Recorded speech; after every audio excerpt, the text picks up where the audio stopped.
I'm Jean-Louis Etienne. I'm 66 now. I sail around the world. I've been doctor in Mount Everest expeditions, in many expeditions, as a doctor. And then when I was 40, I decided to organize my own expedition.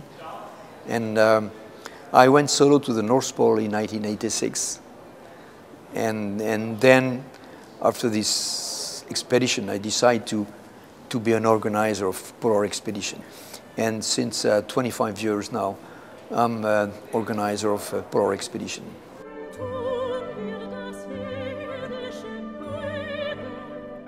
I don't have the answer. You know, I like the polar region since I was a kid. I always have read books about the polar exploration. I like these huge, immense countries and the colors, the icebergs, animals. I like all those things. I like this wilderness. I don't like the cold, but you have to be well dressed. That's it.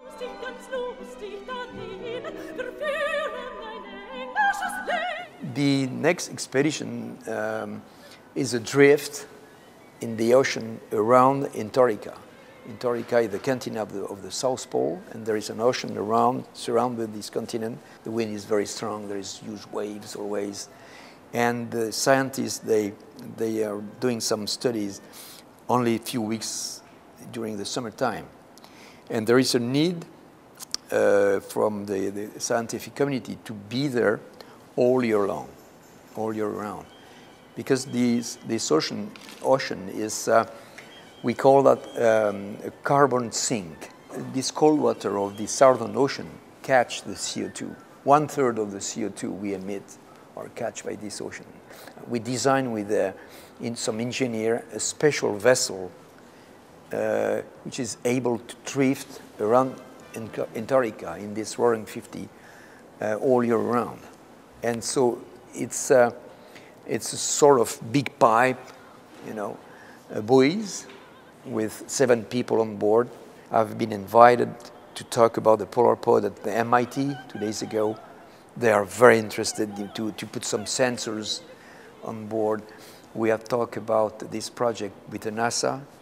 NASA is interested because nobody has been there before except in summertime.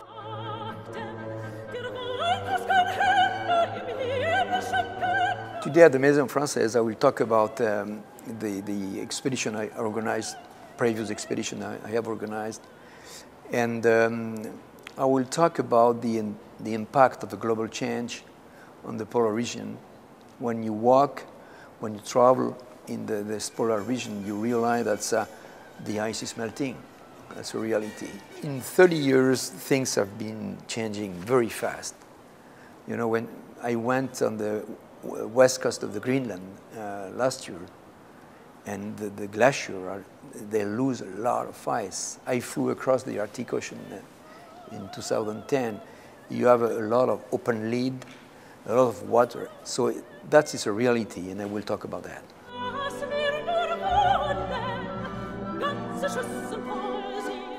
When you have the experience, I mean, the people believe you. And I discovered the impact of the educational program from an expedition when we crossed Antarctica. It was in 1989-90. I was the leader with the American Will Steger of the Trans-Antarctica expedition, and we ran an educational program here in the United States. And I realized that the adventure is a very good link between science and education. After all those expeditions I did, I started to organize an educational program for each one. And it's very, very efficient. I spoke with the kids this morning, and when you come from the pole, they look at you like Santa Claus, so they believe in you. I'm not doing a lecture as a scientist. I'm doing a lecture because I've been there.